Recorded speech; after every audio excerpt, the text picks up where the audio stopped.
Bonjour, mesdames et messieurs, bienvenue dans ce 6h30. Le président français Emmanuel Macron était à Abidjan les 29 et 30 novembre dernier pour prendre part au 5e sommet UA-UE. Il a été reçu au palais de la présidence de la République par son homologue Alassane Ouattara. Une rencontre qui s'est soldée par la signature de conventions portant sur le CDD, contrat de désendettement et de développement d'un montant de plus de 65 milliards de francs CFA. Comme appui budgétaire à la Côte d'Ivoire. Le reportage de Jérôme Kofi Abolin. Jeudi 30 novembre 2017, nous sommes pratiquement en début de matinée quand le palais présidentiel de la République de Côte d'Ivoire reçoit un hôte de marque. Il s'agit du président de la République française, Emmanuel Macron, attendu et accueilli par son homologue ivoirien, le président Alassane Ouattara. Les deux chefs d'État décident ainsi de se retrouver en marge du 5e sommet Union africaine-Union européenne. Cela dans un cadre tout à fait particulier, celui de la cérémonie de signature de deux conventions. La première porte sur l'avenant au deuxième contrat de désendettement et de développement C2D. L'objectif au bout, c'est de réaménager les enveloppes budgétaires des projets en vue du financement de l'appui budgétaire global 2017. Quant à la deuxième convention d'un montant de plus de 65 milliards de francs CFA, elle va permettre de financer le déficit budgétaire 2017 de la Côte d'Ivoire dû à la chute du cours du cacao. Cette cérémonie de signature de convention se veut une occasion de plus pour toutes les parties de mettre un point d'honneur sur les relations franco-ivoiriennes. Relations à travers un partenariat dit renouvelé et équilibré dans une responsabilité partagée. On peut dire que le président Emmanuel Macron, en rencontrant le président Alassane Ouattara au palais présidentiel ce jour, fait d'une pierre deux coups. Cette étape s'inscrivant bien entendu dans le cadre d'une visite de travail et d'amitié du président français en Côte d'Ivoire, en plus de sa présence au rendez-vous d'Abidjan. Il est bon de le noter, c'est la première visite du président Emmanuel Macron sur le sol ivoirien depuis son élection comme président de la République française le 14 mai 2017. Après cette signature de convention, le président Emmanuel Macron a lancé aux côtés du président Alassane Ouattara les travaux de construction de la ligne 1 du métro d'Abidjan. Des travaux qui vont coûter 918 milliards de francs CFA et qui seront financés par la France. Le train urbain reliera les communes de Port-Bouët et d'Anyama. Il sera mis en service en 2022 et permettra de transporter chaque jour plus de 500 000 passagers. Mahama Traoré, Abiba Dambélé Saoué. La ligne 1 du métro d'Abidjan, dont les travaux ont été lancés ce jeudi par les présidents Alassane Ouattara et Emmanuel Macron, mesure 37 km. Elle permettra de relier la commune d'Anyama à celle de Port-Bouët en 50 minutes seulement.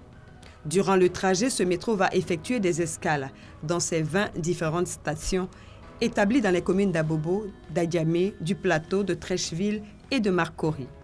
Le chantier implique également 40 passerelles piétonnes, 21 ponts rail-route et un pont viaduc au-dessus de la lagune ébriée. 2000 travailleurs ivoiriens seront mobilisés pour réaliser cet ouvrage dont le coût global est estimé à plus de 918 milliards de nos francs, montant financé par la France au nom de sa relation historique avec la Côte d'Ivoire.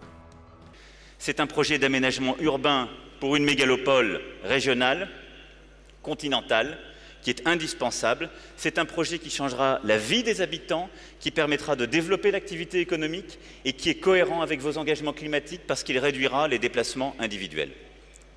Ce projet s'accompagne également d'une rénovation des infrastructures et en particulier du pont et d'un travail encore plus profond pour lequel la France est aussi partenaire, qui est la ligne ferroviaire qui, elle aussi, permettra d'améliorer les communications et le rayonnement économique du pays.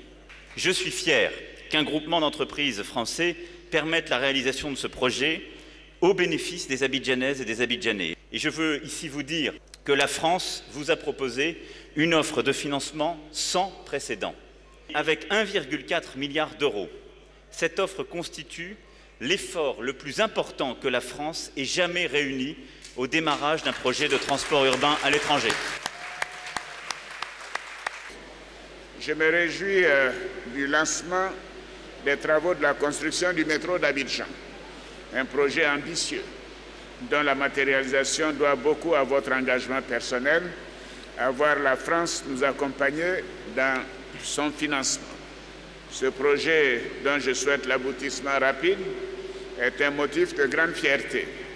Il va révolutionner et fluidifier le transport urbain à Abidjan, impacter positivement l'économie nationale et la qualité de vie de nombreux foyers, grâce notamment aux 2000 emplois qu'il va générer et aux gains de temps qu'il va entraîner aux 530 000 Abidjanais. Je dis bien 530 000 Abidjanais qui vont l'emprunter quotidiennement et aux 180 millions de passagers qu'il va transporter par an. Il était impensable qu'Abidjan, ville africaine de plus de 5 millions d'habitants, n'ait pas son métro pour affirmer sa modernité et son dynamisme. Nous avons toujours voulu le meilleur pour les Ivoiriens en matière d'infrastructure. À cet égard, le métro d'Abidjan bénéficiera de toutes les dernières technologies et des équipements modernes dédiés au confort des Ivoiriens. La ligne 1 du métro d'Abidjan roulera à une vitesse de pointe de 80 km/h. Les trains auront une fréquence de moins de 2 minutes. Un projet moderne, symbole du nouveau dynamisme de la coopération ivoiro-française, chose dont se félicitent les chefs d'État ivoiriens et français. Les relations qui existent entre nos deux pays sont excellentes et je voudrais le souligner.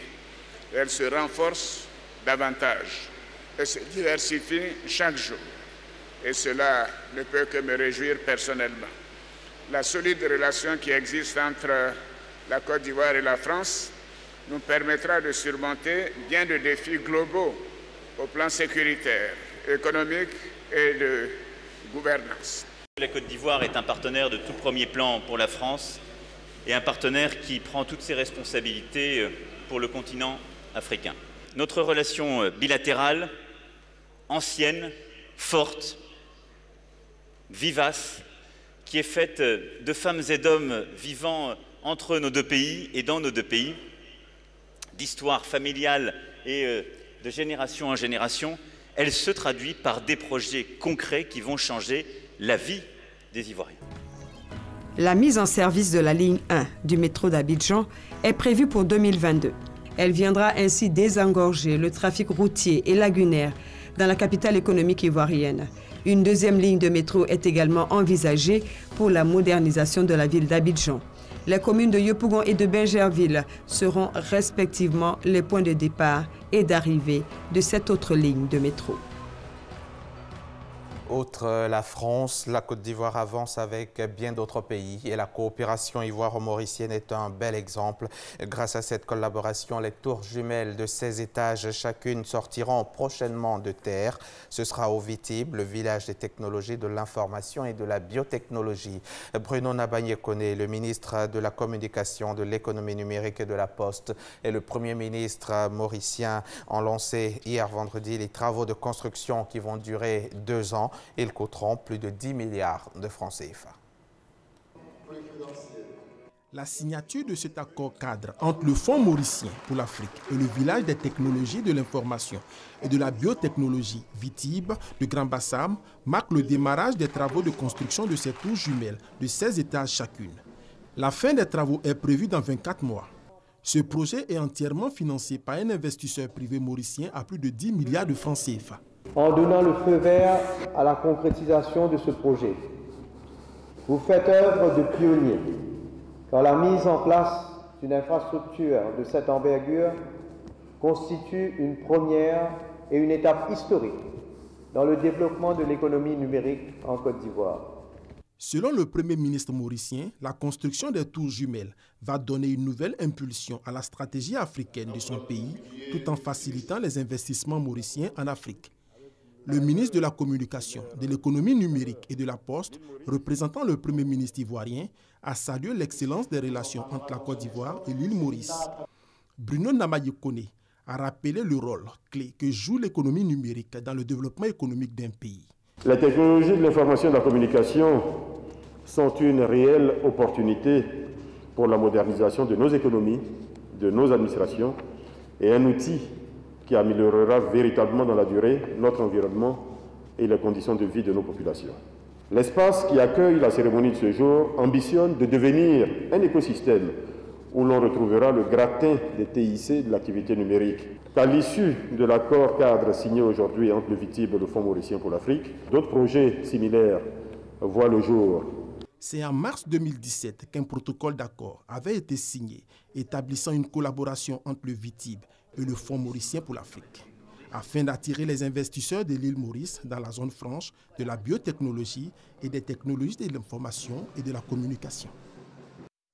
La CEMU, la couverture maladie universelle, est dans sa phase expérimentale. Ce sont 15 étudiants de nos universités et grandes écoles qui sont concernés par cette phase et 9 centres de santé sont prévus. Sur les 8 déjà fonctionnels, le centre de santé de l'INPHB Sud de Yamoussoukro vient d'ouvrir ses portes. Jean-Claude Kouassi, le ministre de l'Emploi et de la Protection sociale, qui y était, a exhorté les étudiants à se faire enrôler. Soro Corona, Kwadio Kwame, RTI Boaké. La phase expérimentale de la couverture maladie universelle dans les universités et grandes écoles publiques de Côte d'Ivoire, bientôt bouclée. Sur 9 établissements prévus, 8 sont opérationnels. Celui de l'Institut national polytechnique Félix Houphouët-Boigny Sud est désormais fonctionnel. Cette phase expérimentale de la couverture maladie universelle vise à tester le fonctionnement opérationnel pour identifier les obstacles, les procédures à améliorer avant la généralisation. Cette politique de protection sociale chère au président de la République, Alassane Ouattara, a l'adhésion des autorités universitaires. L'un des volets importants à relever ici est la proximité des centres, car ceux-ci sont intégrés dans les services fournis aux différents personnels, dont les étudiants. Ceci constitue un atout inestimable dans les pays en développement comme le nôtre, où les populations parcourent des distances plus ou moins longues pour accéder aux soins de santé. Livrant l'ouvrage, le ministre de l'Emploi, de la Protection sociale a invité les étudiants à croire en ce projet en s'enrôlant massivement. Avec le lancement de la phase expérimentale, la Côte d'Ivoire réalise une avancée sociale majeure qui traduit dans les faits l'engagement du président de la République, son Excellence le président Alassane Ouattara, de bâtir un système de production sociale efficace qui mette nos populations à l'abri des risques et des vulnérabilités.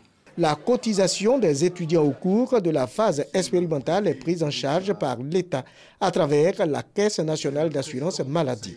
La phase de généralisation de la couverture maladie universelle est prévue pour 2018. Un mot d'actualité internationale pourrait fermer ce journal. Les attentes étaient élevées et beaucoup font part de leur déception après l'annonce du nouveau gouvernement zimbabwéen. La ZANU-PF est toujours aux commandes et l'opposition n'a pas eu voix au chapitre. Emerson Mnangagwa a dévoilé la composition de son gouvernement. Pas de révolution en vue. Le nouveau président a surtout tenu à remercier ceux qui ont œuvré à son ascension, anciens militaires et vétérans de la guerre d'indépendance. En revanche, l'opposition reste à la porte. C'est un rebondissement spectaculaire dans l'affaire des ingérences russes dans la campagne américaine. L'ancien conseiller à la sécurité nationale du président a été inculpé pour avoir menti au FBI et a annoncé qu'il plaiderait coupable. Il n'y aura donc pas de procès et Michael Flynn se dit prêt à coopérer avec la justice. Il a promis une coopération pleine et entière avec l'équipe du procureur Mueller, une décision qu'il précise avoir prise dans l'intérêt de sa famille et de son pays. Merci de nous avoir suivis. Bonne suite des programmes sur notre chaîne.